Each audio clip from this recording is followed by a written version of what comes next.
Good evening, peeps. Good evening. All right, let's do this. If you're new to the channel, don't forget to hit that subscribe button. Don't forget as well, please, to like and share the vids. Thank you so much to everyone that is still doing that. Thank you to everyone that jumped on the live stream on Sunday, my very first live stream. As you could probably tell, I was excited. It was rushed. I only gave people like 10 minutes notice. That is going to get a lot better. It's going to get more organized. And that is something that I am going to try and do at least once a week. I found it quite entertaining and funny and interesting. So I will do a live stream. The plan is to do it every single Sunday after the boxing on a Saturday. So the idea right now is to do it Sundays, 8 o'clock every Sunday. Obviously shit happens sometimes and I can't do it, but I do want to do a live stream every Sunday. I didn't know it was that easy to do. I've always felt like I needed some fucking, I don't know, proper technology to get it done. I didn't know I could just do it off YouTube, but now I know. I will make it a lot better and it will become a regular thing because that was fun. That was fun. Thank you, everyone. I think all in all, something like 1,500 people watched the 45 minutes or 55-minute, I don't know how long it was, live stream. And that's without notice. So I'm guessing a lot of people want to see me do it. So we're going to keep doing it, people, until everyone doesn't want to see me do it. And then we'll stop. Something I want to clarify. Sorry, my mouth is so dry. I need some more. Something I want to quickly clarify was in the Joe Joyce Daniel Dubois video when I spoke about Daniel Dubois quitting. And I said, I can't remember what I said, but a few people have emailed me. So what I want to clarify is this. I think Daniel Dubois quit. That's fact, right? I mean, if I don't think that, I'm dumb. He quit. Everyone could see he quit. What I'm angry about and what I am suggesting is that there is nothing wrong with quitting. And that stigma that boxing has, that, you know, go out on your shield and all that kind of stuff, stop. I find it just ridiculous. Stop and just get rid of that stigma. Like, it's weird when you speak to boxers like I do, quite a lot of boxers as well, by the way, whose careers are done now and who are slurring their words. And these are boxers that are now broke, slurring their words, no fanfare. And they're the kind of fighters that in the ring didn't quit, warriors and all that. And now who cares for them? No one. There is no fanfare. There is no them commentating or doing other jobs or training, nothing.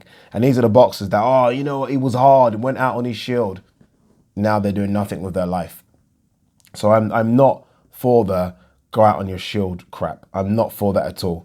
I was speaking to Anthony Agogo today, who had the same problem, or he had the same fracture plus nerve damage in his left eye, which is what they're reporting that Daniel Dubois had. And he had a total of 9 surgeries to try and correct it. He's now blind in that eye, had to retire. Do you know what I mean? So it's just not worth it. Like if the pain is too much, it's okay to quit. It's okay, and it shouldn't be.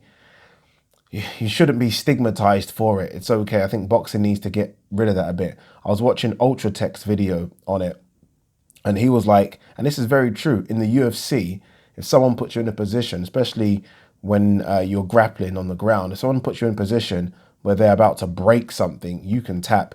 And 99% of fighters tap. You get those 1% of fighters that are happy for it to be broken, or will go to sleep if they're being strangled. They're happy to kind of like, I'm not tapping. You get that, but the majority of fighters will tap, or the referee will stop it. Or something happens like that anyway. So that is, in a sense, them quitting, right? Because they're like, no, you're not breaking my arm. I'm tapping to live for another day. No one stigmatized. Nothing, not a problem. I mean, you get a bit like when McGregor tapped in his 2 losses. In his 3 losses, McGregor tapped in all 3. And he was called McTapper for a while, but it goes. It's weird how in UFC, you can tap. So in a sense, you can quit, but no one jumps on you. In boxing, if you go to a knee, which is basically kind of doing the same thing, going to a knee is like tapping, right? We've seen it. You can do that and people stigmatize you. You know what I mean? Miguel Cotto got that when he fought Antonio Margarita the first time round. Even though Antonio Margarita was cheating, he got stigmatized and got called a quitter. Victor Ortiz, in his fight against, oh, I'm going to forget the guy's name now. But anyway, he got his jaw broken in like 5 pieces. Imagine that. Imagine this, the feeling of it being broken in 5 pieces. He got called a quitter because he was in the corner and saying, I can't do this no more. Like, he got called a quitter. Kell Brook, orbital bone broken, quits. And the funny thing is about Kell Brook, in that fight against GGG, where he got his orbital bone broken, the first one, he didn't quit, if you remember. The towel came in. He was like telling GGG to come on. He remembered that pain clearly in the second fight against Errol. He took a knee, got called a quitter. Fuck that quitter shit, man. Like, live for another day, bro. Live for another day, because this boxing career is a short one. And then what after? You're blind. But you know what? You're a tough man. I'm not having that bullshit. Live for another day. And I find it quite, like, the way in which sort of Billy Joe Saunders, and we're going to talk about him, is saying, oh, you need to be carried out there. Carried out the ring. Yeah, all right. But you know, look, everyone's different, right? Everyone's different. To be fair to Billy Joe, he's different. He might be that kind of person where you've got to kill me. I get that. But I just live for another day. Live for another day. And the hope is Daniel Dubois walk. It's gonna like mentally to get over that, it's gonna be tough. To get over losing your unbeaten record is gonna get tough. But then to get over all the people saying you quit and you should have gone out on your shield and blah, blah, that's going to be tough to get over, but let's hope he can get over it. But that's just my take on it anyway. Like, I'm different. I would say live for another day. I know there's some people watching this video be like, no, fuck that. You got to go all the way. I get it. I don't think there's any right answer, but me personally, because a lot of people have asked me, I'm like, you can quit, but there's nothing wrong with quitting. Don't make out there's something wrong with saying, I'm going to live for another day. I'm still going to, because for me, you're a tough motherfucker anyway to be doing boxing. So there's no wimp in you. You're tough to be doing it. So I'm not even questioning your toughness from the comfortability of my armchair. I ain't doing it because I tried boxing when I was young. That shit ain't easy. All right, let's talk Billy Joe Saunders. Billy Joe Saunders has a fight against Martin Murray on Friday. It's on Friday because they didn't want to clash with Tyson Fury, who was supposed to fight this Saturday against Agit Kabayel, which would have been something nice to look forward to, but they didn't want to clash with him, so he's put his fight with Martin Murray. Let's not forget this is a world title fight, by the way. WBO super middleweight strap is on the line. I can't remember the last time a name, and Billy Joe Saunders is a name, was having a world title fight against another Brit, and there was zero hype about it. I can't lie to you. There is zero hype about this fight. It's almost as though Sky have decided we're not even going to waste no budget promoting it because, no, it's just not worth the money. That's what it feels like for me because I've not seen hardly any promotion of any note for this fight. And that's not because it's lockdown, because you can still promote during lockdown. I mean, we even saw a bit with Joyce Dubois, right? They still done a little face-off, a little round table thing. They've done something about it. I haven't seen anything about this fight. Nothing. I think I saw Martin Murray do a Zoom the other day with Sky. I think I saw Billy Joe Saunders do a couple of Zooms. That's it, which is a shame because it's still a world title fight. It's still 2 Brits in a world title fight. It's a fight that should have happened, a year and a half ago. So there's something in it. Martin Murray, every time he stepped up to fight for a world title, has done pretty well. I know they're a long time ago, and we are speaking a long time ago, but the only one where he got thoroughly beaten was Gennady Golovkin, right? I mean, Felix Sturm was a draw. It's a fight he probably should have got the nod. Arthur Abraham, I think, was a split decision. What else is it? Sergio Martinez, he lost unanimous decision, but it was quite close on the scorecards. I think 115, 112 across the board, but a lot of people thought he might have even nicked that. I don't. I think Martinez won that, but it was close. And again, you look at the names of the people that I just mentioned, that he's had to fight for world titles. There are some Brits that have got world titles that haven't done half of this. Martin Murray is almost unlucky. Peak Gennady Golovkin. Think about he's had to fight for a world title. Peak Gennady Golovkin. Sergio Martinez, I think in Argentina. It wasn't Argentina, away from home. The Sergio Martinez. That was Sergio Martinez, who had just beaten Julio Cesar Chavez Jr. Before that was Matthew Macklin, and then he went on to fight Miguel Cotto. So he was definitely coming to the end, but he was still quite serviceable. Felix Sturm in Germany, Arthur Abraham in Germany. And now at 38, he gets a chance against Billy Joe Saunders. So he's been unlucky. He has been unlucky. And you look at those names I just mentioned, and one could even say that he's had, look, this might sound a bit dumb, because the fact is, Billy Joe Saunders is an unbeaten 2-weight world champion. But Martin Murray, you could say, he's definitely been in bigger fights than Billy Joe. That's fact. The biggest fight Billy Joe's ever been in, I mean, you could toss the coin between Andy Lee and David Lemieux. I don't think you'd count Chris Eubank Jr. because that was a British level fight.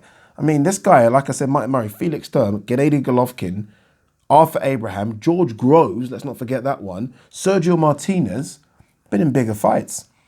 Just been fighting guys that are just legit. All those guys were legit at the time. All of them.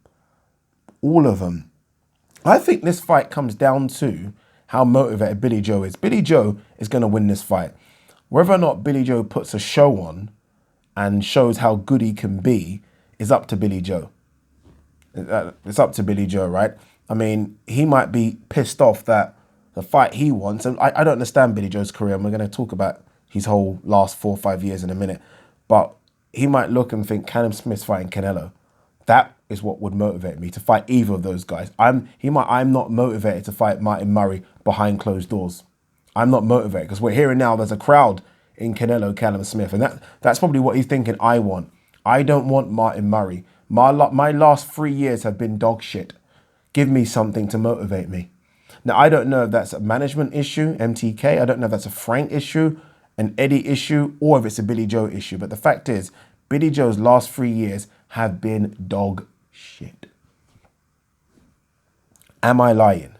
Forget all the outside incidents, right? The hitting the bag and talking about hitting females and the issue he had with Kid Galahad and I think them trying to do something with was it a prostitute? I can't remember what it was. Forget all those. I'm just talking in the ring.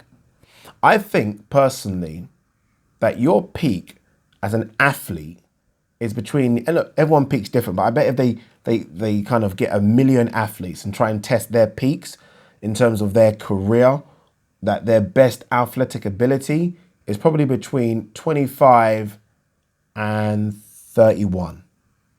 I think that's when you are actually firing. Billy Joe Saunders is 31. He's wasted 3 years of his peak. And to me, he's already now 32, 33. You can still do it, but you're never going to be firing the way you were, I don't think, between 25 and 31. That's what I think. Could be wrong, right? Again, people might mention some athletes that fire after that, but I think 25 to 31 is your peak. He's wasted 3 years. And I mean that. Like, David Lemieux was December 2017. After that, Charles Adamu, Shefa Isufu, Marcelo Caceres, and now Martin Murray. And that's not a dig at Martin Murray, because Martin Murray to me is even overachieved, if I'm honest with you. I think Martin Murray is one of those British fighters that I look at and think, so unlucky to not win a world title, but he's over it. I'd never expected Martin Murray to be as good and as done as well as Martin Murray has done. So Martin Murray is overachieved for me. He's almost in the Tony Bellew and the Anthony Crolla bracket. Didn't expect that at all. Billy Joe Saunders, on the other hand, has so underachieved for his talents, it's incredible. It's incredible how disappointed I am with Billy Joe Saunders. I can't put it into words. And understand, if I'm saying this, it's because I like you as a fighter. Not as a person, I don't know him personally. As a fighter, though, I think you've got so much talent. So when I see you waste 3 years, it's almost the same thing I have with Kell Brook. When I see you waste 3 years, I no longer have time for you. Even for me to make this video was quite a stretch, because I just feel like, what am I doing? What am I doing? I actually like him from a personality standpoint. He's a bit of a character. Most boxers aren't. From a boxing standpoint, he clearly is pretty good. I don't know how good. Everyone seems to tell me he's the next best thing. I haven't seen much to suggest that, if I'm honest with you. Like, I'm a consistency person. I like when people make arguments about who's the best footballer and who's this and who's that. I like consistency. So when people say this guy is a great basketball player, for example, and he had one good season, no, give me 5 good seasons. Like when everyone talks about, oh, that guy's a good striker, right? No, give me 4 or 5. Like when Mo Salah came in, he had that amazing season for Liverpool where he scored like 40 goals. I'm like, oh, okay, it could be a one-off. Give me more. Done it the next season. Not 40, but was very good next season. This season, he started scoring already. That's what I need, consistency. So when people tell me Billy Joe is this good, I'm like, are we all going off 1 or 2 performances here? Give me a body of work. I ain't seen that body of work. Have you? So he needs to kickstart, and he needs to kickstart by putting on a performance against Martin Murray, like embarrassment performance, like just showing us, like, okay, yeah, he's ready. And then I'll say, you know what, 2021, because you know what Eddie's going to do after. He's going to say things like, yeah, we're ready to go in 2021. We want this fight. We've heard that speech, but you know he's going to do it. They're going to get to those mics, and Eddie's over there, and Billy Joe's there, and he's going to say, okay, yeah, 2021, we're going for everyone. He's going to say, we want the winner of Canelo versus Callum Smith. We want the winner of Gennady Golovkin's fight that's coming up. We want Charlo. We want the Eubank, and then we're going to get no one. And you know why I'm saying we're going to get no one? Because, well, the proof's in the pudding. Because I look at the last, I say last 3 years, yeah. Since he beat Andy Lee in 2015, right? So that's 5 years now. His next fight was a cave of. Next fight was Willie Monroe Jr. David Lemieux, big win, right? Let's give him credit for that one. Charles Adamu, Shefa Isifu, and you know the rest. So in 5 years, we're talking one opponent. That's David Lemieux. 5 years. So when I was just doing that thing about your peak between 25 and 31, he's wasted 5 of those years. Anyway, I expect him to win. I expect him to look good, and I hope he kicks on, because you do look back, almost like, I guess, what Kel's doing now, where you look back and think, fuck, I was good, I was fit, I was young, I was strong, I had the world at my feet. And you don't want to do what a lot of boxers seem to do. They get to like 35, 36, and they say things like, I'm the best I've ever been. And it's just crap. You're not the best you've ever been, because the best you ever were was at your peak. Not everyone's a Bernard Hopkins. Not everyone's a Floyd that you can keep going into your 35, 36 and you still look great. It doesn't work like that. Most fighters start to dwindle. And I hope that Billy Joe is realizing that, and he can start to do something about it, because it's bad. All right, let's quickly get to a few stories before we wrap for today. Let's see what's out there. Jake Paul, I'm going to be one of boxing's biggest stars. I might be the new Mayweather. You know what it is? I can't even laugh at that anymore. I can't, like the Mayweather bit, I can. Shut up. I can laugh about that. But I don't think he means Mayweather in terms of, obviously, good. He doesn't mean as a boxer. I think he means as in a draw. He might just be one of the biggest draws in the sport soon. And how crazy is that? He might be like when these boxers call out Julio Cesar Chavez Jr. because everyone wants to fight him, because there was a time when, although Chavez was good, don't get me wrong, he was never shit. Chavez was at one stage quite a good boxer, but he was always a draw. So everyone wanted to fight him because it was a draw. Even Carl Froch wanted to have his final fight against Chavez because he was a draw, not because it was a tough fight. Although Chavez would have been a tough fight for Froch because of his size, but everyone wanted to fight Chavez because he was a draw. This fucking Jake Paul kid, could become a thing where people actually call him out, like legit boxers, because he's a draw. Imagine that. That's mad, but that could happen, because this guy clearly is a draw. Clearly, and I'm gonna tell you now, that punch where he kind of steps back and throws the, almost like a check hook, kind of. He has like a check hook against Nate Robinson. He's no slouch, he can box. Obviously, he can't beat legit boxers, but he could beat a couple of club fighters. I think I said this. David Hay, Daniel Dubois will need 5 to 7 fights before looking for big names. Yeah, easily. And that's not a problem, because 5 to 7 fights will take him up to 20 fights. And that's when I think you're matured as a heavyweight anyway. So there's no problem in him taking 5 to 7 fights to kind of get that confidence back. Let's hope, again, that it isn't the kind of surgery or the problem that Anthony Ogogo had, which completely fucked up his left eye to the point where, as I said, he was registered blind. Let's hope it isn't that, right? Let's hope that it can heal, the swelling will go down. They might do surgery on it and then it's fine, because nerve damage is different from orbital bone, right? If we're talking nerve damage, then boy. Mike Tyson wants the Holyfield fight. Okay. Oh no, he's saying that Holyfield's team is blocking it though, but that's the one he wants. This show will go on. This show will go on. I think Mike Tyson done enough in that fight to make people like, oh, I don't mind seeing another one. Right? It was clearly just a body spar. But I think he'll have another one, if I'm honest with you. Maybe another two. Right, what we got here? Wilder. Whoever I come back against, it's going to come with a purpose. Next.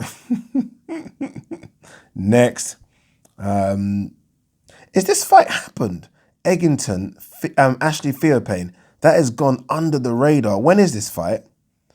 Like, under the radar, I think, no, I don't think it's happened. I think he's going to fight Ashley Theophane. Random fight that is. But it's going to happen. Yeah, strange. And it's not Matchroom either, by the way. I don't know who it is. I don't think it's MTK either, but strange. What else have we got before we pack up?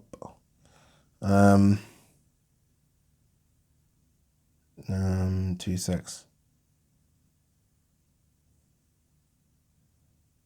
Sorry, peeps. I'm just literally looking for if there's anything. All right, we're going to do a video about this fight tomorrow. Yeah, I'll do it tomorrow. I'll say tomorrow, so tomorrow being the next day because this ain't going up until Tuesday morning.